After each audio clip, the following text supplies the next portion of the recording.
Hello everyone, and welcome to today's video. Before I get started, I wanted to let everyone know that we currently have YouTube memberships enabled. So if you want early access to videos, extra bonus content monthly, as well as other features only available to members, consider supporting the channel by clicking the join button and becoming a YouTube member. Thank you all to the viewers who submitted these stories. Remember to leave a like and subscribe, and enjoy the show. I live alone in a one-bedroom apartment with my dog Mochi. I work as a pharmacy technician, so my days are mostly the same. Work, insurance calls, phone calls, dinner, walking the dog, and then sleeping and repeating. I am close to 30 years old now, so my parents have entered that stage where every conversation somehow becomes about marriage. I can call my mom to ask about a recipe, and by the end of the call, she is asking if I had met any good Hmong girls. My dad is less direct, but he still says things like, back in my day, I had a lot of girlfriends. I always tell them that I'm not against marriage, I'm just waiting for the right person. I would rather be alone than be with someone just to say that I'm not alone. Or at least that's how I thought before this apartment started making me feel like I wasn't living alone anyway. The apartment is not that old. It's a basic unit in a basic building. The kitchen is on the right, the living room is straight ahead, and the bedroom is to the left. The bathroom sits between the bedroom and the hallway. My dog Mochi is small, but he thinks that he's a security guard. So, at first, when he started to react to nothing, I blamed it on him being dramatic. The first time happened maybe 2 months after I moved in. I was sitting on the couch eating dinner and watching videos on my phone. Mochi was sleeping on his bed. Suddenly, he lifted his head and stared toward the bathroom hallway. His ears went up. Then he gave this low growl. I looked over and saw nothing. I asked, "What?" He kept staring. I got up and checked the bathroom. Nothing. I checked the bedroom and there was nothing in there, and I opened the front door and looked into the hallway. It was empty. I told him to stop being weird and went back to my food. After that, he started doing it more often, always toward the bathroom hallway. Sometimes he would sit at the edge of the living room and refuse to walk past the hallway to get to my bedroom. That was annoying because he usually slept in my room. I would call him, and he would just stand there with his tail low, staring into the dark. If I turned on the hallway light, he would finally run past as fast as he could. I told myself that maybe he heard mice or something in the walls. I even asked maintenance to check for pests, but they said that there was no sign of anything. Then I started to hear it too. It was a scratching sound. This is why I thought that it was mice or some sort of animal living in the walls. I could hear it. It was very faint, just scratching, almost behind the wall. Every time I would get closer to the spot that the scratches would come from, it would stop. Eventually, I just got used to the scratching sound in my apartment and just started to learn to live with it. Another thing that I want to share was one evening after work, I came home and I found 5 dog treats lined up in front of the bathroom door. The treat bag was still zipped shut on the kitchen counter. I checked the camera I used to watch Mochi while I'm at work. The video showed him sleeping most of the day. At around 2:30 p.m., he suddenly jumped up and stared toward the kitchen. Then the camera froze. When it came back, he was hiding under the couch. The treats were already in front of the bathroom. I showed the video to my friend, and he said that maybe the camera glitched and that Mochi got to them somehow. But Mochi's small. He can't reach the counter, and he can't jump that high. The treat bag was still closed. I called my mom because of that weird experience. I didn't tell her everything because I knew she would tell me to move back and tell me to get married faster. I just said that my dog had been acting scared in that apartment and that I was hearing weird noises. She told me not to worry about it and that she will contact one of her friends who's a bit of a psychic, and she will let me know if there's anything wrong. A couple of days later, she asked me if I had brought anything used into the apartment. I told her no, except for a small nightstand that I bought from Facebook Marketplace.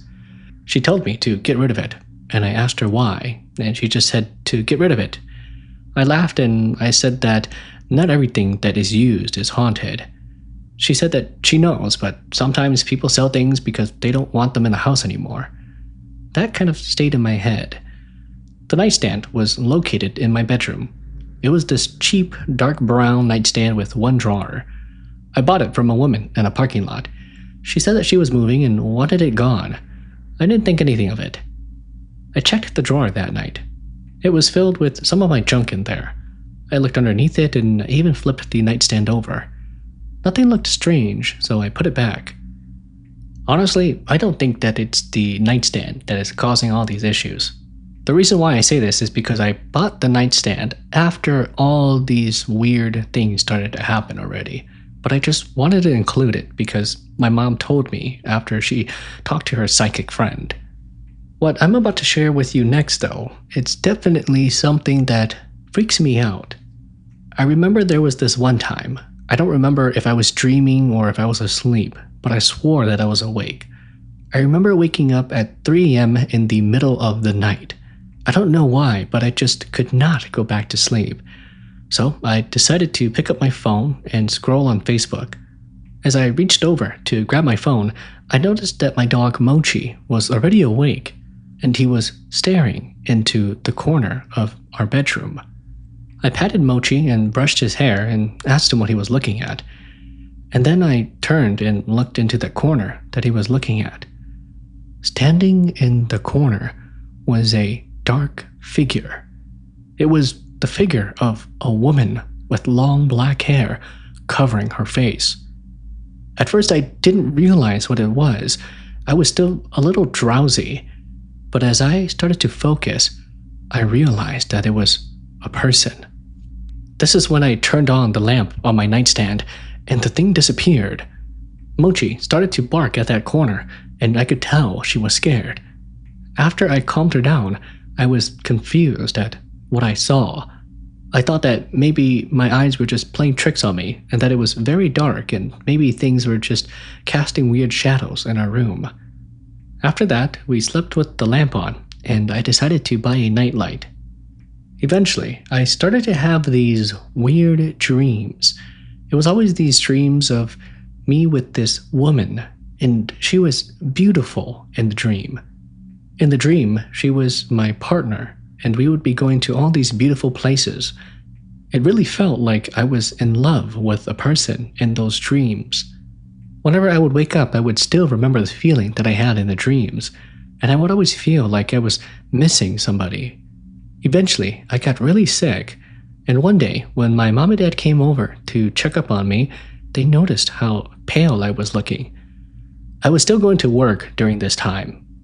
I just told them that I was just busy from work and stressed, and that's why I looked kind of sick. They were very worried, and they got a bunch of Hmong medicine for me to eat and try, and nothing seemed to work. I only seemed to be getting more and more sick, to the point where I had to take days off during the week just so I could rest. Eventually, my dad said that he will contact one of our uncles and have him come do a ceremony to see what was wrong. One day, my parents picked me up and we went over to that uncle's house. He took one good look at me and he asked me if I had been to a body of water. I told him that no, I haven't gone to any bodies of water recently, but he told me to think long and hard and that I must have gone to a body of water. And that's when I remembered that I went fishing a while ago with one of my friends. We were fishing at a pretty popular spot in the St. Paul area. That day, I just remember catching a bunch of fish and bringing them home and sharing them with my parents. He told me that I must have encountered a dragon spirit while we were fishing there, and that a dragon spirit attached itself to me. He said for me not to worry and that he will be able to take care of this and that I'll feel better soon. A couple of weeks later, we set up the ceremony at my parents' house. I just remembered sitting on the bench all day while my uncle, the shaman, continued performing the ritual. After the ritual was done, my uncle told me to not worry and that I will start to feel better soon. He told me that since I was still a young single guy, I was more prone to getting attachments from wandering female spirits. In this case, I attracted a lingering water spirit, and that was why I kept having my experiences. I started to piece the puzzle together, and that's when I understood why I kept having those weird dreams. He tied a string onto me and told me not to go near any bodies of water, no matter how bad I really wanted to fish. He told me to not go fishing or go near any bodies of water for at least 6 months. Now, that was pretty hard to do because I love fishing, but I decided to listen to his advice and stop myself from fishing for 6 months. It was really hard to do, but after that event, me and my dog don't experience anything weird in my apartment anymore. Once in a while, we will still hear the occasional weird noise, but I think it's just the neighbors next door. After that, I'm a little bit more cautious when I go out and about, especially when I go fishing. Alright, now quick clarification, guys. When I mentioned dragon spirit and water spirits, it's not like your typical dragon with wings and the scales and fire breathing. It's kind of weird to explain it. In the Hmong belief, we call them Ja, okay? And they are basically, to put it frankly, they are water spirits. And underneath this umbrella of water spirit is dragon spirits, because we believe that a lot of dragon spirits, they live in bodies of water. They don't live on top of mountains or soar through the sky like that, like in typical European Western beliefs. But they're more like Eastern beliefs, where these serpents, these giant serpents and dragons live under the water. So when I mention dragon spirit or water spirit, that's what I mean. I typically mean water spirit. Okay, so that's the clarification. Hey guys, before we go on to the next story, quick message from today's sponsor, which is me. I don't have a sponsor.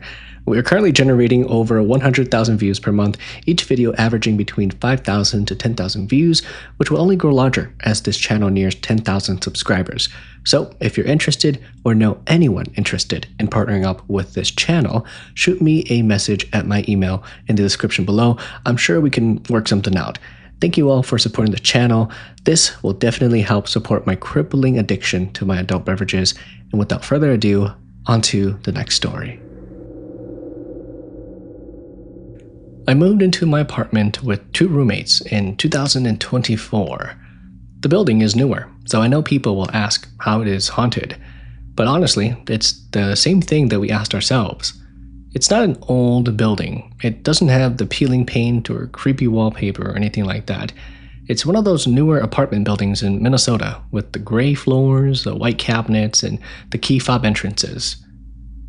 There were 3 of us living there. I will call my roommates Mai and Dylan. We were all in our 20s, working and trying to save money. We moved in because it was close to our jobs and everything felt clean and new. The first month was fine. We had normal roommate problems like dishes in the sink and someone forgetting to take clothes out of the dryer. Nothing scary. But one thing that I remember about this apartment was that I had a lot of freaky dreams. I was the first one that mentioned it, but I wasn't the first one who had them, I think. My dream was simple. It was always just me standing in our apartment hallway, not the hallway outside of our unit, but the hallway inside, near the bathroom and bedrooms. The apartment was dark, and I could hear someone knocking on the walls from inside them. Not knocking from the other side, but inside. I walked toward the sound, and the knocking moved with me. When I reached my bedroom door, the knocking came from inside my room. I opened the door and saw my bed, my desk, and my laundry basket, everything exactly how it was.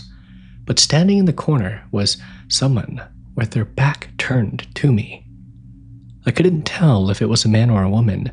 They were wearing a dark hoodie, and their shoulders were shaking like they were crying without making noise. I woke up before they turned around. I didn't tell anyone at first. It was just a dream. I had been stressed from work, and I had eaten those spicy ramen bulldog noodles late that night. I told myself that that was probably it. A few days later, Mai came out of her room in the morning and said, "Did you guys hear knocking last night?" Dylan said no, and I asked what kind of knocking. She said that she dreamed that someone was knocking inside the walls. That made me stop eating. I asked her what else happened in the dream. She said that she was standing near the bathroom, and the knocking moved toward her bedroom. She opened her door and saw someone standing in the corner with their back turned. I did not want to scare her, so I tried to play it off. I said that maybe we both heard our neighbors or that our brains turned it into the same dream, and she agreed, but I could tell that she did not fully believe in it. About a week later, Dylan also had the same dream. He was the type of guy that did not believe in anything. He was atheist, didn't go to church, didn't do the old religion. He was just an atheist, But that morning, he came into the kitchen looking tired and said, "I had that weird dream that you guys talked about the other day, the one with the wall knocking." The three of us discussed the dream, and we thought that maybe because we discussed it, it kind of stuck in our subconscious, and that's why we had that dream. Now, another thing that I remember happening at that apartment was with the bathroom fan. Our bathroom fan turns on with the light. There is no separate switch. If the light is off, then the fan is off. One night, I think at around midnight, all three of us were in the living room watching a show. We were probably watching some sort of anime, and the bathroom door was open, and the light was off. Then the fan turned on by itself. It wasn't loud, but because the apartment was quiet, we all heard it. Dylan paused the show, and Mai looked at me. I got up and walked to the bathroom. The light was still off, and the fan was running. I flipped the switch on and off, and the fan stopped. Dylan said that maybe it was faulty wiring. That was the reasonable answer, so we accepted it. It also happened again another time. It was in the middle of the night. It woke me up, and when I stepped into the hallway, Mai was already standing there. Dylan came out a few seconds later, looking kind of irritated. He told us that he will call maintenance tomorrow to come check it out. Maintenance came, and they checked it out and said that everything looked normal. Now, I remember that small things would happen there, once or twice a week. Things like the front door lock beeping when no one was outside. Mai's light would be on when she would come home, and one time, Dylan's headset disappeared from his desk and showed up randomly in the living room. The weirdest part was that none of it happened enough for proof. It was like one thing, then like nothing for a long time. The dreams, though, they kept on happening, but they changed. In the dreams, we were always looking for something. We didn't have the same exact dreams, but it was always similar. In the dream, we would always be looking for something, but we never knew what we were looking for. We only knew that we had to find it before the morning. One time, Mai told us that she had a dream that there was a wet spot under the hallway carpet, but that was strange because we don't have carpet inside the unit, except for the bedrooms. The hallway has the fake wood flooring, but in her dreams, she said that there was a carpet in our unit, and that something underneath it kept moving, almost like a person breathing.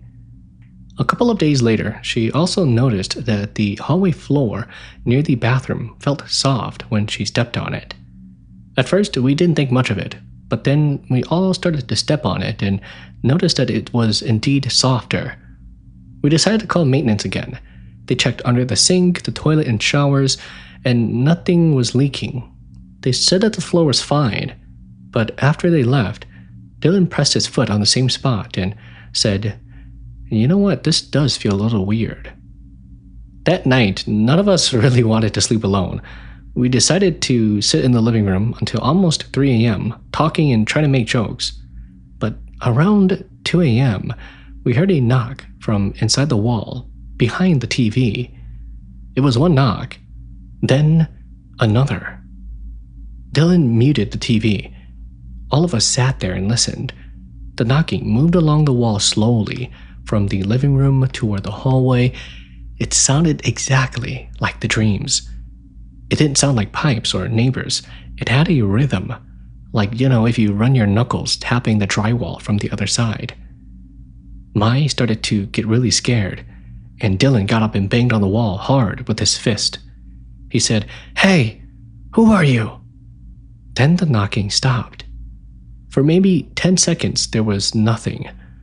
Then from inside the hallway wall, something knocked back harder. Dylan stepped away from the wall. I had never seen him look like that before. We left and decided to sleep at my sister's house that night. Mai asked her mom what we should do. Her mom said for us to cook some pepper on the stove to drive away the evil spirits, and that she would come over and sweep the house. So that's what we did. We went to the Asian grocery store, bought some Thai chili peppers, and started to cook it in the house. While we were cooking the pepper, we were coughing and sneezing. We had to open the windows a little bit.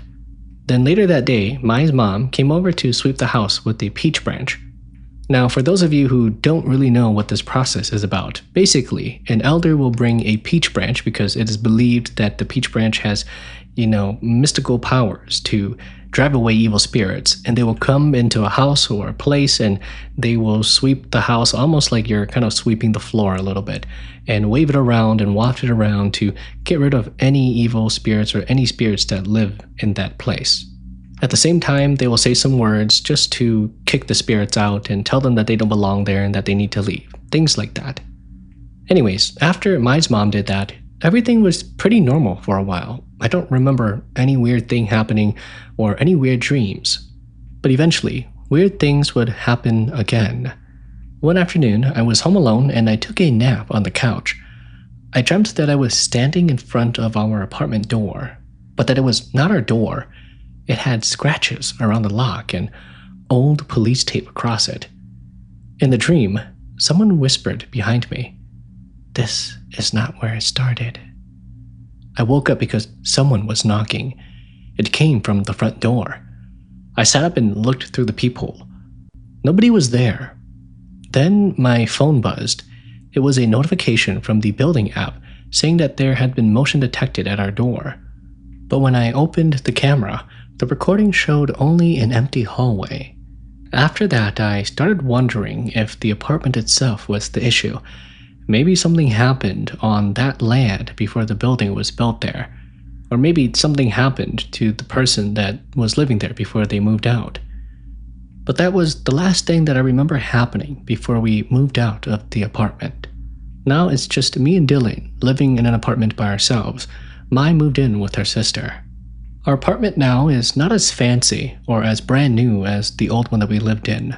It's definitely a little older, and you might even think that it's haunted, but surprisingly, we haven't encountered anything living here, and I hope that it stays that way.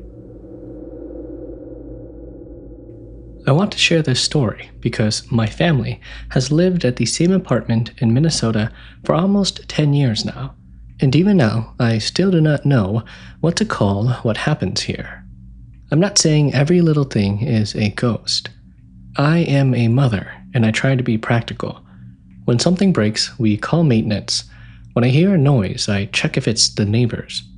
When my kids say that they saw something, I ask if they were dreaming first. That's just how I am and how I grew up. But after living here for this long, there are things that I just cannot explain. Our apartment is located in a pretty Hmong-populated area in Minnesota. A lot of Hmong families live around this area. It's not fancy, and you can definitely tell. But when we first moved in, my husband and I had 2 little kids, and we were just happy to have a place that we could afford. The apartment has 2 bedrooms, the living room is on the left when you walk in, the kitchen is straight ahead, and the hallway leads to the bathroom and bedrooms. There is also a small coat closet near the front door. Nothing special, just a normal apartment. The first few months were okay. We were busy working, taking care of the kids, and saving whatever money we could. Our plan was always to save for a house, but rent, groceries, car repairs, and our kids, due to those things, we kept pushing that dream farther away. The first strange thing that I remembered happened with the coat closet. At night, after the kids went to sleep, I always checked the door and turned off the hallway light. I did the same routine every night. One night, at around midnight, I woke up because I heard the closet door click open. It wasn't loud. It was just that small sound a door makes when the latch releases. I thought that maybe my husband came home early, but he was sleeping next to me. I sat up and listened. The apartment was quiet. I thought nothing much of it and tried to go back to sleep, but for some reason I just could not go to sleep. So I decided to get up and walk into the hallway. The closet door was open about 2 inches. I remember thinking that maybe the kids had opened it earlier and I didn't notice. So I closed it and I pushed it all the way until I heard it click. Then I went back to bed. The next morning I noticed that it was open again. I asked my husband if he opened the closet. He said no. I asked the kids and they also said no. My daughter was too young to care, and my son looked honestly confused. So I thought that maybe the door was bad, so I asked my husband to take a look at the closet. He came and he just kind of adjusted it, and for a while, it stopped. I think maybe about a month later, it started again. At first I got annoyed more than scared. Every morning, that closet door would be open just a little. Not wide open, just enough to make you notice it. I told my husband it was probably the building shifting or air pressure. My husband laughed and we just joked about it. We joked about it because what else could we do? About some time after this, our son started to ask why there was a man standing by the closet. He was only about 6 years old then. One morning, while I was making breakfast, he sat at the table eating cereal, and he said, "Mom, why does that man stand by the door?" I looked at him and asked, "What man?" He pointed toward the closet. I looked and I saw nothing. I asked him if he meant his dad, but his dad already had left for work. My son said no, not Dad. He said that the man was tall and dark, like when someone stands in the dark and you can't see their face. I didn't want to scare him, so I told him that maybe it was just his shadow from the hallway light. He just shrugged and kept on eating. I told myself that kids say weird things. For a few years, it stayed like that. Small things. The closet door opening, footsteps in the hallway when everyone was in bed, the kitchen light turning on even though I knew that I shut it off. One time, I even found the kids' school shoes lined up neatly in front of the bathroom door, side by side, facing the hallway. I thought my husband moved it so that way he could clean, but he said that he never touched them. The kids said that they did not do it either. None of this was enough to make us move. When you are trying to save money to buy a house, you learn to ignore a lot of things. The thing that bothered me the most was the hallway at night. Sometimes when I woke up to use the bathroom, I felt like someone was standing in the living room, watching down the hallway. I would open the bedroom door and only see darkness, but the feeling was there. It was that heavy feeling, like when you know someone is looking at you before you even turn around. I would turn on every light before walking to the bathroom. Then I would feel stupid, like I was acting like a child in my own home. My husband did not feel it as much as I did. He heard the noises, but he explained them away as neighbors, or the walls, or just people. And I think that sometimes he was probably right. As our son got older, he started to tell me things that he never told me when he was younger. He is a teenager now, and one night, last year, we were driving home from getting groceries. It was just me and him in the car. Out of nowhere, he asked, "Mom, do you remember when I used to say that there was a man by the closet?" I said, "Yes." He got quiet and then said, "I still see him sometimes." I almost pulled the car over. I asked him what he meant. He said that he didn't see him every day, but sometimes at night, if he came out of his room to get water, he would see a tall, dark shape standing between the front door and the closet. He said that it never moved toward him. It just stood there, facing down the hallway. He said when he turned the light on, it was gone. Then he told me something else. He said that when he was in middle school, there was a few nights when he would wake up and could not move. He said he could see that the door to his room was cracked open and someone was standing on the other side of it.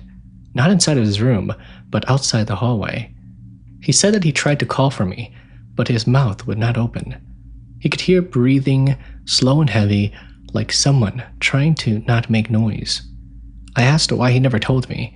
He said, "Because I thought you would say it was sleep paralysis." And honestly, I probably would have. After that conversation, I started paying closer attention again. Not because I wanted to scare myself, but because as a mother, if my child says something like that, you can't just brush it off forever. Around that time, things started happening in the kitchen. My husband and I would wake up and find one cabinet open. It was always the same cabinet, the one where we keep cups and bowls. Sometimes, one cup would be sitting on the counter even though the sink was empty when I went to bed. I thought that maybe one of my kids came out at night, drank water, and were just too lazy to wash their own cup and close the cabinet. But when I asked them, they both said no. One night, I woke up at around 3 a.m. to the sound of dishes moving. Not breaking or crashing, just sliding lightly against each other, like someone was shifting plates in the sink. I lay there for a few seconds, waiting to see if it was my husband. He was asleep. I got up and walked into the hallway. The kitchen light was off, but I could see a little bit from the street lights outside. There was a shadow standing by the sink. At first, I thought it was my son. He told me that he likes to get up to drink water at night.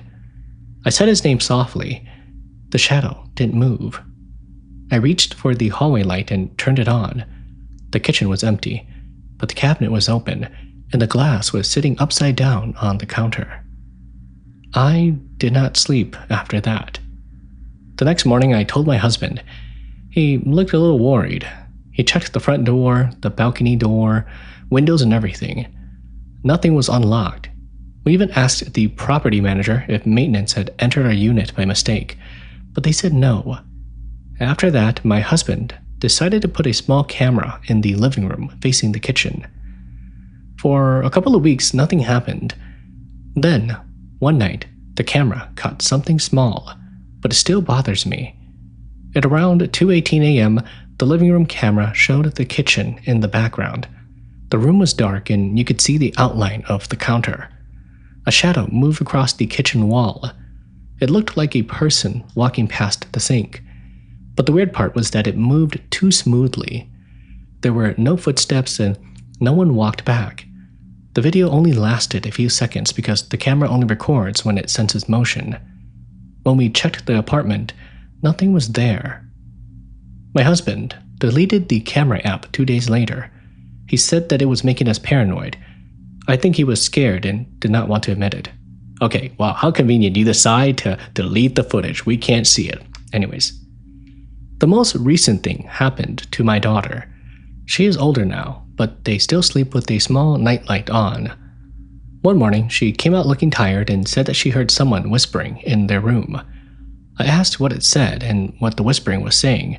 She said that she could not understand all of it, but it sounded like an older woman talking softly near her closet. She said it wasn't English. She thought that it sounded Hmong, but more like an elder speaking quietly to herself. Now, my kids don't know how to speak Hmong. They can still understand it, but they don't know how to speak it. After I heard that, it kind of freaked me out. A couple of years ago, one of our downstairs neighbors told me that an elderly woman used to live in our unit before us. I don't know if she died here, but I don't want to say that because I can't prove it. The neighbor only said that the woman moved out suddenly after getting sick, and her family came to take her things. That is all I know. I did ask an older auntie about it, and I didn't tell her every detail, but just enough.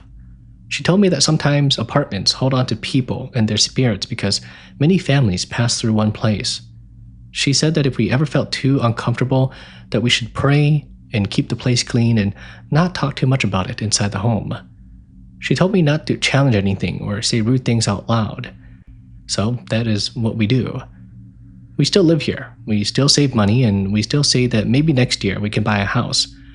The apartment is normal on most days. We just cook dinner, do laundry, and tell the kids to clean their rooms, argue about the bills, and live like everyone else. But sometimes late at night, the closet door still clicks open by itself.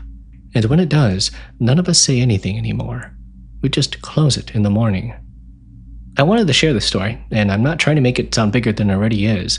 Maybe some of it has normal explanations, but after almost 10 years, I can tell you this much. Thank you for sharing my story. Moral of the story, guys, is that if you have a haunted house or haunted apartment complex or are just haunted in general, get a dog. Name it Mochi. and Mochi will protect you like a real loyal homie. You know what I'm saying? That dog is more loyal than some of the relationships that I have seen these days. But hey, let me know if you guys live in any haunted apartments or know of any haunted apartments. And remember, consider becoming a YouTube member. You'll get early access to videos, extra bonus content monthly, as well as other features only available to members. So click that join button and become a YouTube member. Leave a like and subscribe. We're almost to 10,000 subscribers. And without further ado, I will see you all in the next video.